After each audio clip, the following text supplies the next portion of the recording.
from. We don't know who's been organising it. And as we learn out that these are Chinese people and they're probably illegal immigrants, we start hearing these words about snakeheads and triads. So every single element of the inquiry we were starting from scratch from. At this stage, the police had picked up 11 Chinese nationals and 1 Englishwoman. Immigration checks revealed that most of the Chinese victims and survivors had entered the country illegally. Officers had recovered their fishing permits, all bearing false names, but getting explanations from the survivors was proving tough. Mainly they are frightened Chinese illegal immigrants who are scared of the authorities, who aren't speaking to us. We've got difficulties over language and culture, and we're aware they've been threatened, so we need to speak to those. So how are we doing? I've got 4 names so far, various ages. That's about as far as I've got. How are we all feeling? The few answers the survivors gave made little sense, and their explanation for being out in the bay on that cold February night was clearly a lie. The initial witnesses said they'd been on a picnic, and it was quite apparent at that time that something serious had got on, but it was going to take a heck of a lot of work to get to the truth of what had happened. As the questioning went on, police began to suspect that some survivors were being intimidated by other members of the group. An experienced detective inspector came to me and said he thought there was 4 of the group who appeared to be the organisers from the way they were sat, the demeanour, and the fact that everyone else was cowering and seemed to look at these 4 as to what they should say to us. And just off body language, it looked like we could identify who the organisers were. Those suspected organisers were later placed under arrest. 3 were Chinese, the 4th was an Englishwoman, Janie Bannister. I have got a load of Chinese boys in Morecambe Bay, and they're stuck. Police quickly identified her as the woman who had alerted the Coast Guard. And how many are out there, do you know? There's a lot, and they need a plane or something. You're going to have to get them on today. Detectives saw that she too was being put under intense pressure. Very quickly we interviewed Janie Bannister, who'd been there on the night and was a girlfriend of one of the Chinese. She was 5 months pregnant, and she said to us, "I want to tell you the truth of what's happened." And she told us that the main man was also in the cells, but he was giving us false details. Janie Bannister then agreed to give a full statement, pointing the finger at 2 men, her boyfriend Lin Mu Yong and his cousin, the alleged gangmaster Lin Liang Ren. According to her, Ren had received a large order for cockles from a local seafood supplier. Rather than turn that order down, he'd made his workers walk out onto Morecambe Bay in life-threatening conditions. The police now had something to go on. On the night of the tragedy, police found Ren walking along a road 2 miles from the beach, but he flatly denied being involved in the incident. This contradicted Janie Bannister's claim that Ren was in charge and had been waiting at the shore as the workers walked out to sea.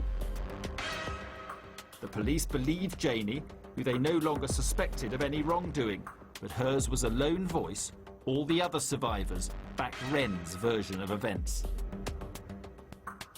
No admissions were coming from anywhere else, so it was quite clear at that early stage we were going to have to prove everything, because basically it was Janie's word against everyone else, and the allegation was she was only saying that to kind of get out of custody and get out of trouble. With Ren denying everything, detectives desperately needed the other survivors to talk, but 3 days of questioning brought nothing. Reluctantly, they handed the survivors over to the care of the asylum service. It was quite clear that people had been told to lie and intimidated to lie. I mean, the survivors are in a foreign country. They're reliant on their managers, organisers for where to live. So they're very much beholden to them, and they were told without any doubt, you won't identify who the proper leader is, and you'll blame the people who are dead. Breaking down this protective wall of silence surrounding Ren was going to be long and arduous. The survivors were scared, not just of Ren, but of the police themselves. They just didn't realise that we would, despite the fact that they came here illegally, offer them as much protection as we legitimately could within the bounds of the law to ensure that they were kept safe, kept secure, and able to testify against Lin Lian Ran. They did not know whether the police was there to help the immigration to get them back into China. They were not sure what's going to happen. On top of that, they were frightened of the defendant. But the job of the police was about to become even harder. Within hours of being handed to the asylum service, the survivors all fled. Oh, great. Listen, have you got any idea where they've gone? Detectives now had no way of proving Janie Bannister's story. It was a major blow that all these witnesses had gone. Yeah, it's me. No, they've gone. You've got no idea where they might have gone. Oh, great. The media and the country are looking at us to find out how 23 people have died, and our main people who can tell us have just gone. Come on, might as well go.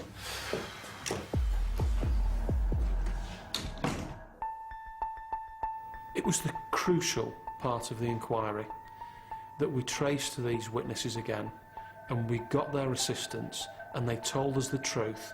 Without them, we didn't have anything, and we needed them, and we also needed the help of the hidden Chinese communities that were in this country at the time, so that we could deliver to the criminal justice system the evidence in this case.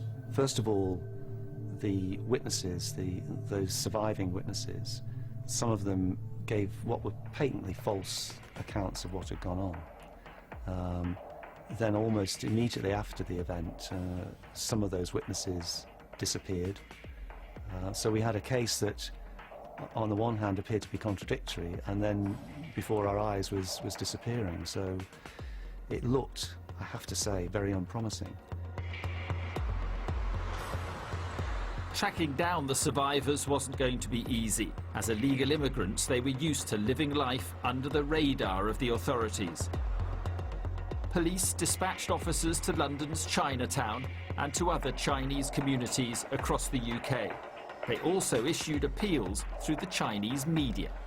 So I had to talk to different Chinese free newspapers, as well as the criminal elements, to get the contact into the Chinese community. And it was the whole team bringing all these things together that gave people the confidence that we were going to treat them fairly, but also that we actually wanted to do something about it, and we weren't going to go away. But despite all their efforts in Britain, the breakthrough for the police was to come 5,000 miles away. 6 days after the tragedy, finally they were able to identify the stranded cockle picker who had made the frantic phone call while drowning.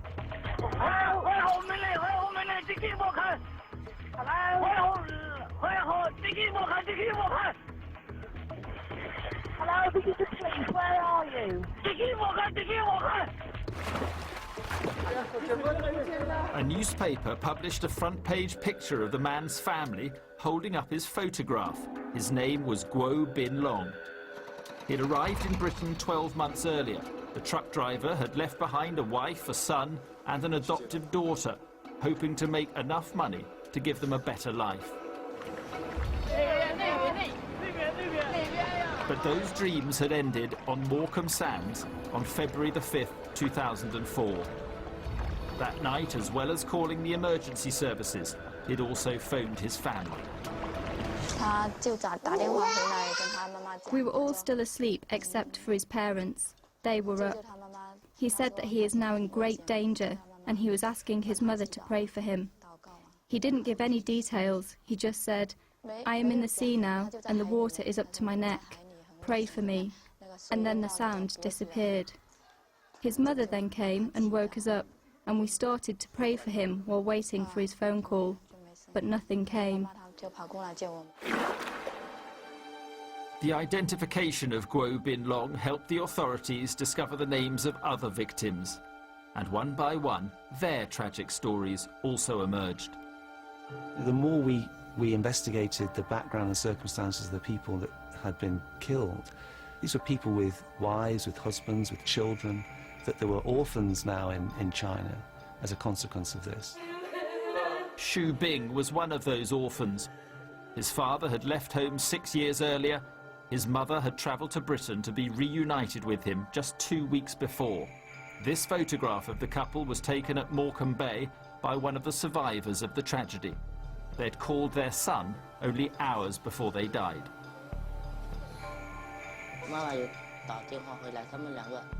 They rang to say they brought me new clothes, a tradition for the Chinese Lantern Festival the next day, and they said they'd send them to me. I told them they needn't work so hard. I told them you can earn money step by step.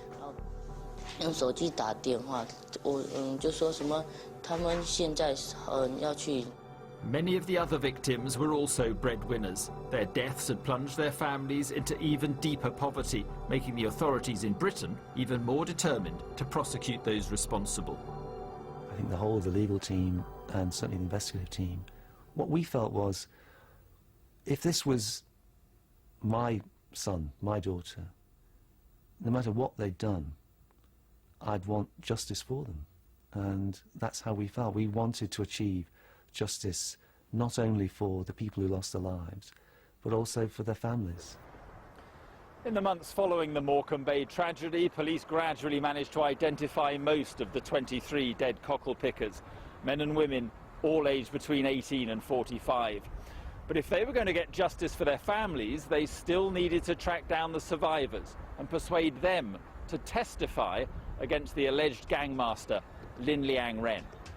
The hunt for those key witnesses would lead them to one of the oldest Chinese communities in Britain, and it would bring detectives face to face with one of the leading members of the feared Chinese underworld.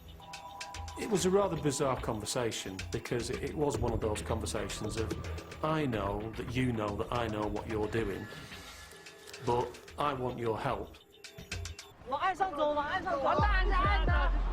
2 months after the Morecambe Bay tragedy, detectives were still trying to trace the survivors. All were believed to be illegal immigrants, frightened not only of the police, but of the criminal gangs who had smuggled them into the UK and put them to work. At the heart of this people trafficking network were the so-called snakehead gangs. They recruit workers from China, all willing to pay for the promise of a better life in Britain.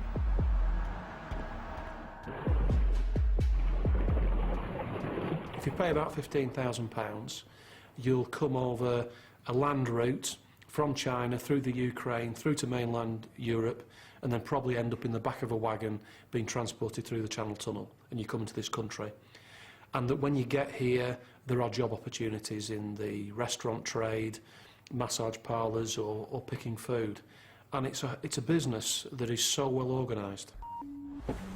Once in Britain, the workers earn a pittance, with most of their wages being used to repay the debts they incurred in getting here.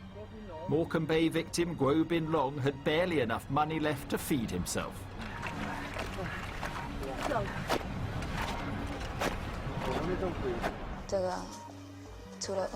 He wants to earn more money and pay the debts back quickly. Sometimes he has to work during the night because sometimes there is a night tide. Sometimes he has to spend the night at the seaside with just a piece of bread for food. The reality, it's not what they were told by those who organized them to come into this country. It's much harder. They found without work permit, they cannot be protected by the law. There's no such thing, it's called minimum wage. They could be paid anything, and they can't argue with the boss. They just have to take whatever they can lay their hands on. So life is extraordinarily hard for them. Detectives discovered that the Morecambe Bay Cocklers had been living in Liverpool, home of Britain's oldest Chinese community. It was a far cry from the life the snakehead gangs had promised them back in China.